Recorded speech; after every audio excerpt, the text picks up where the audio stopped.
Assalamualaikum warahmatullahi wabarakatuh.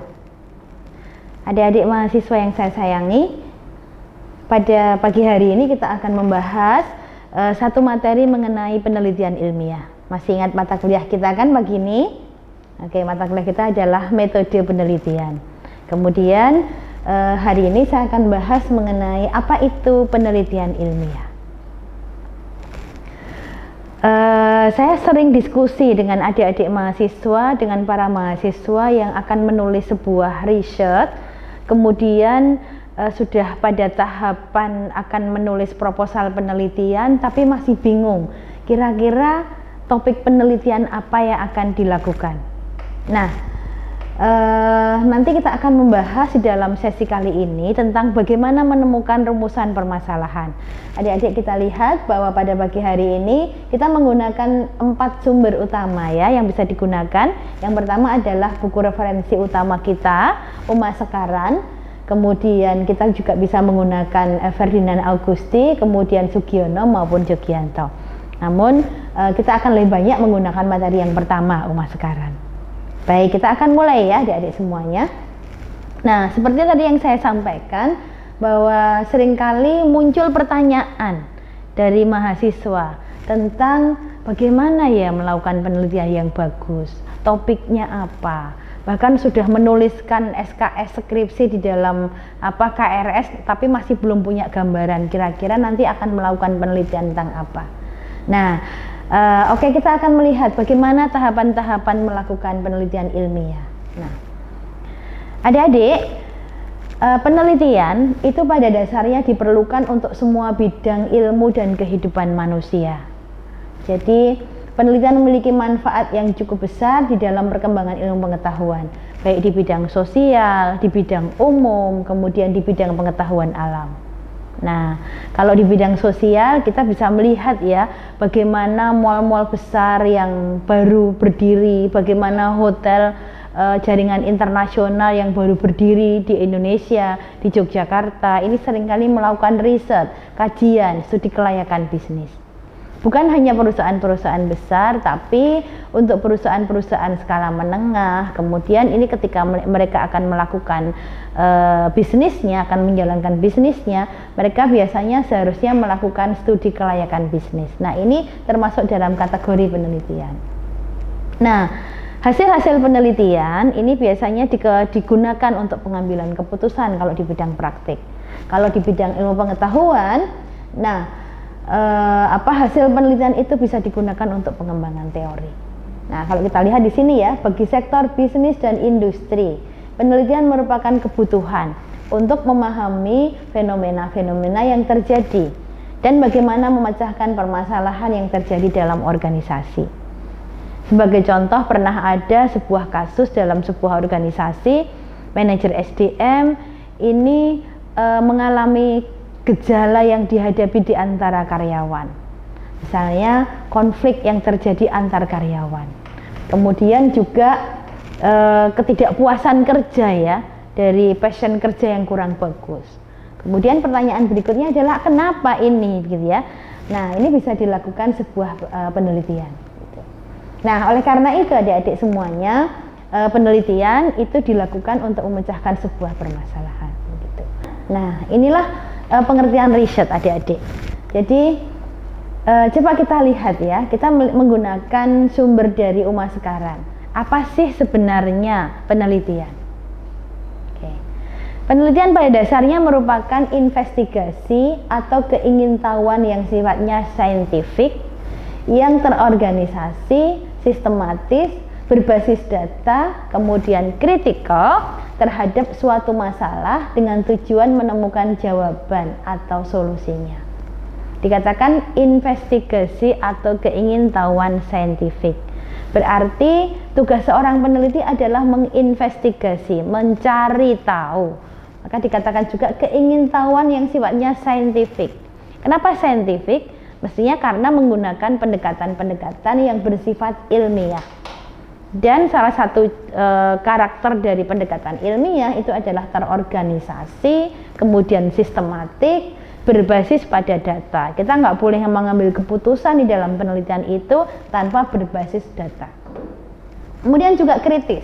Kenapa dikatakan kritis ya? Karena kita melihat kondisi yang ada di sekitar untuk menemukan suatu permasalahan, kemudian mencari jawaban terhadap permasalahan yang muncul. Skema penelitian ilmiah atau alur penelitian ilmiah, kita bisa melihat ada 3 tahapan adik-adik semuanya. Yang pertama, penelitian ilmiah itu karena harus berbasis harus saintifik, maka harus didasarkan pada struktur teori. Artinya kita tidak bisa melakukan riset tanpa ada teori yang mendukung. Artinya basicnya itu dimulai dari ada nggak teori yang mendukung atau yang bisa kita gunakan untuk menyelesaikan permasalahan ini. Jangan mengkaitkan 2 hal, 2 variabel yang ini secara keilmuan tidak ada. Nah, contohnya kehamilan kucing dikaitkan dengan musim bunga misalnya. Nah, ini ada nggak kaitannya gitu ya. Nah, ini harus kita lihat, kalau nggak ada teorinya berarti tidak boleh gitu. Oke, yang kedua, adik-adik semuanya, setelah ada teori, kalau dalam ilmu manajemen sebagai contoh misalnya, ada teori tentang motivasi ya, bahwa Maslow mengungkapkan bahwa ada 5 dorongan kebutuhan dasar manusia yang mendrive seseorang untuk melakukan sesuatu. Ini ada teori motivasi. Kemudian bagaimana teori motivasi itu berdampak pada perilaku, berdampak pada hasil organisasi ya. Nah, ini. Berikutnya adalah hipotesis. Dari teori kemudian kita bisa membangun hipotesis penelitian. Nah, hipotesis merupakan dugaan ya, nanti dalam sesi tersendiri kita akan membahas tentang apa sih hipotesis, kemudian bagaimana merumuskan hipotesis yang tepat. Nah, kalau peneliti sudah merumuskan hipotesis dengan tepat, dengan benar itu artinya ada tahapan-tahapan perumusan secara benar, ada dasar teorinya, kemudian ada empirical study sebelumnya, maka kemudian kita baru melakukan pengujian empiris. Nah, inilah proses penelitian dengan menggunakan metode saintifik. Nah, adik-adik kita lanjutkan ya. Kalau kita mengenal jenis penelitian, nah nanti akan kita terapkan dalam ilmu manajemen karena prodi kita adalah manajemen. Kita sebenarnya mengenal 2 pendekatan utama di dalam penelitian. Yang pertama adalah penelitian primer, kemudian yang kedua penelitian sekunder. Nah, kategori penelitian primer dan sekunder ini adalah jenis penelitian berdasarkan pada sumber data yang digunakan. Nanti ada lagi berdasarkan pada fenomena yang muncul, ada penelitian kuantitatif, ada penelitian kualitatif. Kita bisa melihat dari penelitian berdasarkan pada sumber data. Kenapa dikatakan penelitian primer? Dan apa itu penelitian primer? Ya, ada yang sudah pernah membaca referensinya?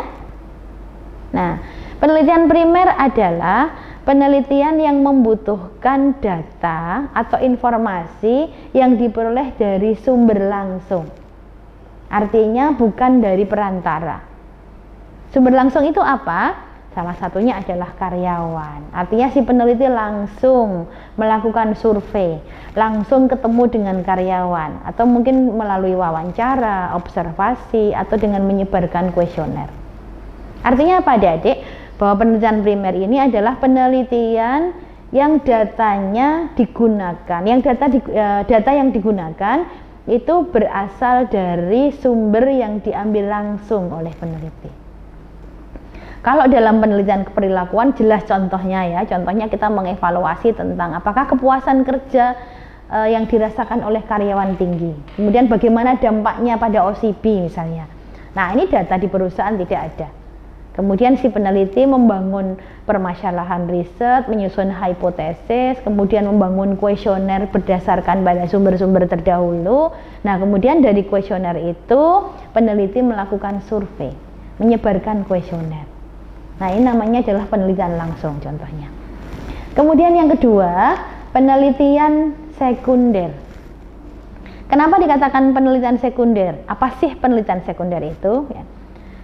Adik-adik, penelitian sekunder adalah penelitian yang menggunakan data yang tidak langsung dikumpulkan oleh peneliti. Artinya apa? Data yang digunakan oleh peneliti itu adalah data yang sudah tersedia di perusahaan, di organisasi, atau yang disediakan oleh pihak lain. Kebetulan kita memiliki kebutuhan yang sama, kemudian kita mengambil data tersebut. Biasanya kalau adik-adik manajemen, contohnya adalah penelitian di bidang finance ya, penelitian di bidang keuangan. Ini biasanya menggunakan data sekunder, data dari bursa, kemudian tentang indeks harga saham, tentang fluktuasi harga saham, tentang tingkat bunga, dan lain-lainnya. Nah, inilah yang dinamakan dengan penelitian primer dan penelitian sekunder. Oke. Nah, kita bisa melihat ya, jenis penelitian berdasarkan data, kemudian langsung saja kita melihat. Nah, ada beberapa kategori penelitian primer. Kalau kita melihat di buku referensi, kita mengenal 3 kategori utama ya. Yang pertama adalah studi kasus, kemudian yang kedua adalah survei, dan yang ketiga adalah riset eksperimental. Apa sih studi kasus gitu kan? Penasaran ya? Studi kasus adalah penelitian yang bersifat menyelesaikan permasalahan yang terjadi dalam sebuah organisasi. Misalnya terjadi penurunan kepuasan kerja karyawan atau penurunan volume penjualan di dalam perusahaan. Kemudian dikaji, ada masalah apa ini? Kemudian ada data-data yang dikumpulkan, baik itu menggunakan FGD, kemudian eksplorasi mengenai data-data perusahaan, kemudian wawancara dengan karyawan, kemudian menggunakan pendekatan-pendekatan ilmiah yang digunakan. Nah, ini contoh dari studi kasus. Objeknya adalah mencari jawaban terhadap masalah yang terjadi dalam sebuah organisasi. Nah, yang kedua adik-adik, survei. Survei ini pada dasarnya merupakan penelitian yang bersifat mencari tahu ya, dengan menggunakan tool seperti observasi, kemudian wawancara, kemudian kuesioner begitu ya, kepada objek. Dan yang ketiga adalah riset eksperimental. Artinya ini sifatnya adalah eksperimen di lapangan. Artinya lapangan itu bukan kemudian lapangan dalam arti yang sesungguhnya, ada treatment study. Jadi biasanya ini dilakukan untuk mengukur efektivitas. Misalnya apakah pelatihan sebelum dan setelah pelatihan itu kemampuan karyawan dalam memahami atau menguasai materi itu lebih baik. Nah, ini contoh-contoh dari penelitian primer. Nah, di sini disebutkan bahwa penelitian primer membutuhkan data atau informasi dari sumber pertama. Biasanya disebut dengan responden. Data atau informasi diperoleh melalui pertanyaan tertulis dengan menggunakan kuesioner atau lisan dengan menggunakan metode wawancara. Nah, sementara penelitian sekunder ini menggunakan bahan yang bukan dari sumber pertama sebagai sarana untuk memperoleh data. Ini kesimpulannya ya. Nah, oke. Kita melihat untuk materi selanjutnya. Ya. Oke, sekarang kita melihat jenis penelitian berdasarkan pada tujuan. Adik-adik, jenis penelitian berdasarkan pada tujuan. Kita mengenal ada beberapa jenis penelitian. Yang pertama adalah penelitian terapan atau yang sering disebut dengan applied research. Apa sih penelitian terapan? Nah, penelitian terapan ini bertujuan memecahkan permasalahan saat ini dalam lingkungan kerja. Nah, kemudian perusahaan yang melakukan penelitian terapan biasanya membayar peneliti dan konsultan guna meneliti permasalahan yang mereka hadapi untuk menemukan pemecahannya. Oke, kemarin misalnya kita contohkan ada pembukaan mall di Jogja, kemudian pemilik atau manajemen itu melakukan survei dengan menggunakan orang ketiga untuk melihat bagaimana opini masyarakat, bagaimana kelayakan ya pendirian mall di Jogja. Nah, ini contoh dari riset terapan. Kemudian hasilnya adik-adik, hasil dari penelitian terapan ini digunakan untuk memecahkan atau memperbaiki problem yang ada di perusahaan. Oke, jadi layak apa tidak berdiri. Kalau misalnya ada pembelian peralatan baru, layak apa tidak ya alat itu dibeli. Gitu. Kemudian contohnya juga ini ya, karyawan memiliki rekam proses absensi yang cukup tinggi. Absensi itu ketidakhadiran kerja. Artinya ketika karyawan itu tidak memiliki ketidakhadiran kerja yang tinggi, kemudian muncul pertanyaan, ada apa? Apakah karena sakit atau karena ada aspek-aspek organisasional atau aspek lingkungan kerja yang tidak support. Misalnya tim kerja tidak bagus, atau penjelasan pekerjaannya kurang, atau karyawan kurang memahami tentang tanggung jawab kerja. Nah, ini kemudian dilakukan investigasi, kemudian dilakukan riset untuk menemukan jawaban. Kemudian hasilnya digunakan untuk pengambilan keputusan manajerial. Oke, kita melihat materi berikutnya ya. Yang kedua adik-adik adalah penelitian dasar. Biasanya penelitian dasar ini digunakan untuk memberikan kontribusi terhadap pengembangan ilmu pengetahuan. Biasanya memang dilakukan oleh oleh periset yang bukan lagi S1, sudah punya pengalaman, kemudian memang fokus pada pengembangan ilmu pengetahuan gitu. Oke, kita melihat karakter berikutnya. Oke, kemudian ada penelitian kualitatif, ada penelitian kuantitatif. Pernah dengar istilah kuanti dan kuali ya? Kalau kita dalam statistika, kuantitatif itu berarti datanya bersifat angka-angka gitu ya. Kemudian kalau kualitatif ya tidak menggunakan angka-angka. Adik-adik kita lihat ya, nanti ada sesi tersendiri kita membahas secara rinci mengenai penelitian kuantitatif dan kualitatif. Tapi sekilas ya kita bisa melihat dulu mengenai apa sih penelitian kuantitatif. Nah, penelitian kuantitatif ini juga disebut dengan penelitian positivis. Kemudian juga dikenal dengan eksperimental atau empiris. Nah, adik-adik S1 mayoritas itu melakukan penelitian yang sifatnya adalah kuantitatif. Nah, apa sih ya secara lebih dalam? Penelitian kuantitatif menekankan pada pengujian teori melalui pengukuran variabel penelitian dengan menggunakan angka. Kemudian melakukan analisis data dengan menggunakan analisis statistik. Masih ingat statistik kan di semester 2? Kita semester 5 tapi adik-adik masih ingat kan semester 2? Apa saja yang dipelajari di statistika? Kita melihat uji beda, melihat hubungan antar variabel, melihat pengaruh satu variabel independen terhadap variabel dependen. Nah, ini beberapa contoh ya tool-tool statistik yang digunakan untuk menjawab penelitian. Nah, kemudian makanya penelitian kuantitatif biasanya juga menggunakan pendekatan deduktif. Nah, pendekatan deduktif itu pendekatan-pendekatan yang berbasis pada teori kemudian ditarik sebuah kesimpulan gitu. Nah, yang kedua adalah penelitian kualitatif. Disebut juga dengan konstruktivis, naturalis, interpretatif atau postmodern. Kenapa penelitian kualitatif disebut ini? Karena biasanya penelitian kualitatif ini menekankan pada pemahaman terhadap masalah-masalah di dalam kehidupan sosial berdasarkan pada kondisi real atau dengan menggunakan natural setting yang holistik, kompleks, dan rinci. Biasanya pendekatan yang digunakan adalah induktif, ada masalah apa yang terjadi, kemudian dieksplorasi. Nah, ini agak berbeda ya pendekatan kuanti dan kuali. Banyak teman-teman dari ilmu sosial menggunakan pendekatan kualitatif untuk mengeksplorasi permasalahan. Ya, sebagai contoh misalnya ketika akan mengeksplorasi kesadaran masyarakat awam ya terhadap kebiasaan menggunakan protokol kesehatan. Kalau di daerah-daerah itu kita bisa melihat ya sekarang ini meskipun sudah wajib menggunakan masker ya, tapi ternyata untuk di wilayah-wilayah itu masih banyak yang masih tidak menggunakan masker. Nah, ini contoh ya dari penelitian kualitatif. Apakah ada pertanyaan? Ya, kita lanjutkan dulu ya. Kita melihat teori berikutnya.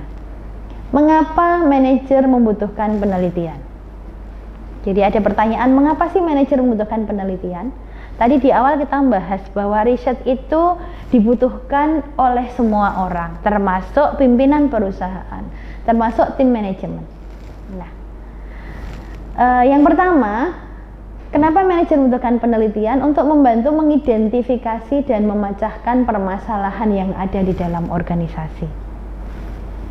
Nah, kemudian yang kedua, ini untuk membedakan mana penelitian yang bagus dan mana penelitian yang kurang baik. Karena kita akan melakukan pengambilan keputusan sehingga kira-kira hasil riset yang baik digunakan untuk pengambilan keputusan itu seperti apa. Kemudian juga bisa digunakan untuk mengidentifikasi apa sih faktor-faktor yang mempengaruhi sebuah kondisi. Misalnya, apa sih faktor-faktor yang mempengaruhi kinerja karyawan? Apa sih faktor-faktor yang mempengaruhi karyawan itu merasa puas dalam organisasi? Nah, berikutnya adalah untuk mendorong penelitian dan para peneliti untuk bekerja dengan lebih bagus. Nah, ini alasan mengapa sih manajer membutuhkan penelitian. Oke, kita melihat materi berikutnya. Ini ringkasan ya adik-adik ya, ringkasan dari jenis penelitian. Jadi ada berdasarkan sifat eksplorasi ilmu, tadi dibahas ada penelitian dasar, ada applied, itu penelitian terapan. Kalau kita menggunakan pendekatan berdasarkan eksplanasi ilmu, kita bisa melihat ada penelitian kausal. Apa sih penelitian kausal?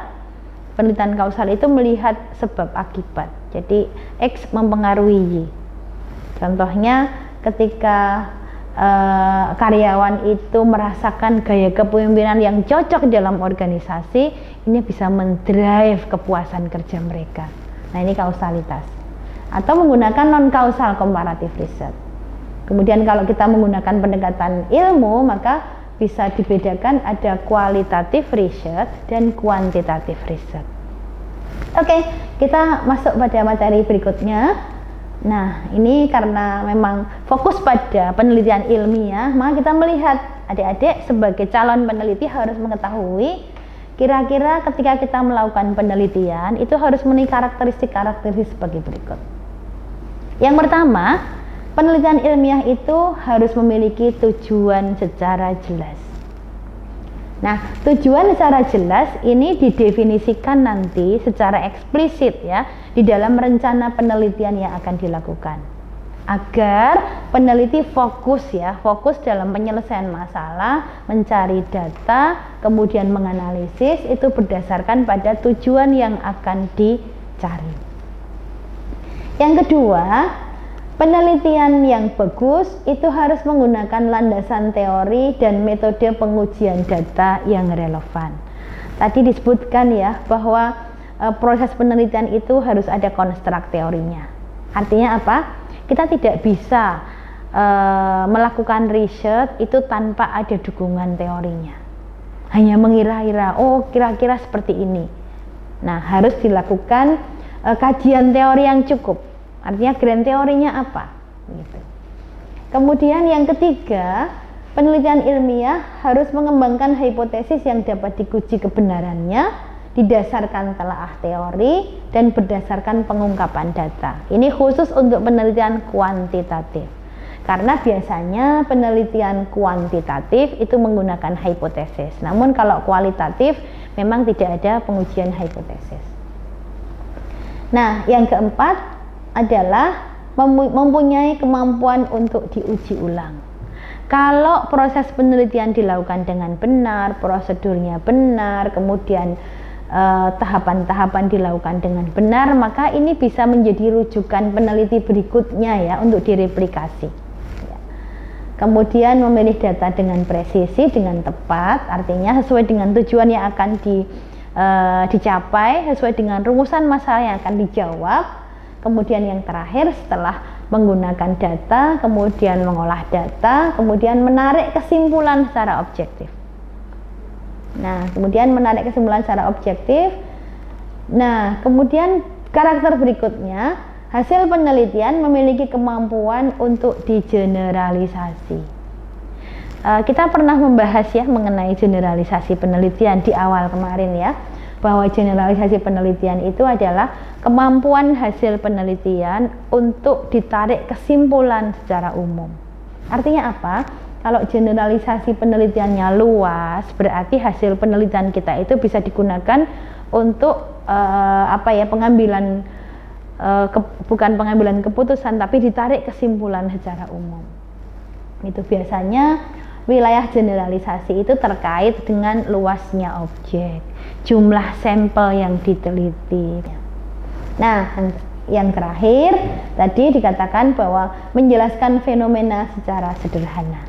begitu. Next, kita melihat dari sumber lain bahwa penelitian yang bagus itu harus bersifat kritis. Kenapa kritis? Kritis itu berarti harus mampu mengidentifikasi permasalahan yang muncul. Kalau tidak ada masalah nggak bisa diteliti. Kenapa? Karena riset itu adalah untuk menjawab masalah. Jangan mengada-ada, begitu ya. Kemudian yang kedua, harus logis. Logis itu berarti diterima secara nalar. Artinya kalau contoh dalam ilmu manajemen kita membahas, kita mengkaitkan dua hal, misalnya tentang budaya organisasi dikaitkan dengan kepuasan kerja.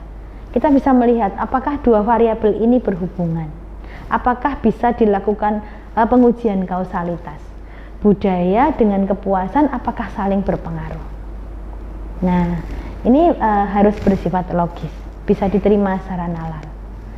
Yang ketiga, harus objektif ya. Objektif itu tidak menggunakan persepsi individual kita sebagai peneliti, tapi harus berbasis pada data yang didapatkan.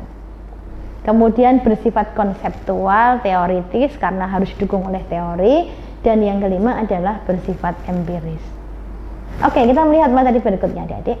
Nah, ini ringkasannya ya. Jadi proses penelitian itu dimulai dari, kita melihat ada 1, 2, 3, 4, 5, 6, 7. Yang pertama, identifikasi permasalahan. Nah, identifikasi permasalahan tahapannya akan panjang. Nanti ada sesi tersendiri ya, bagaimana mengidentifikasi permasalahan. Mulai dari menemukan fenomena yang terjadi, kemudian menyusun riset gap, mengumpulkan riset-riset terdahulu, membangun teorinya seperti apa. Nah, setelah mengidentifikasi permasalahan, kemudian merumuskan masalah. Masalah penelitian adalah statement yang nanti akan dijawab, yang harus dijawab oleh peneliti. Nah, setelah merumuskan masalah, kemudian mengembangkan sebuah riset framework.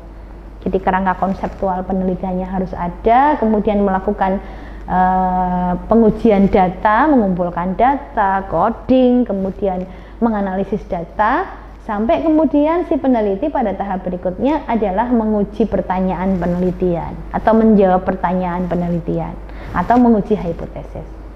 Nah, berdasarkan pada hasil temuan inilah, maka kemudian peneliti menyimpulkan, menyusun kesimpulan ataupun temuan penelitian. Nah, oke, ini slide terakhir adik-adik semuanya. Nah, coba kita lihat. Saya ambilkan dari bukunya Uma Sekaran. Kita bisa melihat bagaimana sih menurunkan masalah di dalam riset. Nah, ini ada tahapan-tahapan. Yang tahapan yang pertama kita bisa melihat data di lapangan ya, fenomenanya. Fenomena itu adalah kondisi yang ada dalam sebuah organisasi yang mungkin menarik untuk dikaji ya, yang mungkin menarik. Harusnya karyawan itu bekerja di organisasi dengan happy, dengan penuh bahagia, semangat. Namun kok ini enggak ya? Kok saling tidak percaya? Kemudian kok nggak merasa bahagia di tempat kerja? Nah, ini ada masalah, gitu kan? Ini ada fenomena. Kemudian peneliti mengkaji, mengeksplor tentang apa? Tentang penelitian-penelitian terdahulu. Ya, jika diperlukan, kemudian kita bisa melihat apakah ada riset gap, ya. Kemudian atau teori gap. Nah, dari langkah yang pertama, kemudian kita lanjut. Oke, langkah kedua, ya, langkah kedua adalah problem statement atau menyusun masalah ya, merumuskan permasalahan. Kemudian membangun teorinya, apakah akan menggunakan kualitatif atau kuantitatif. Kemudian baru melakukan menyusun kerangka konseptual penelitian.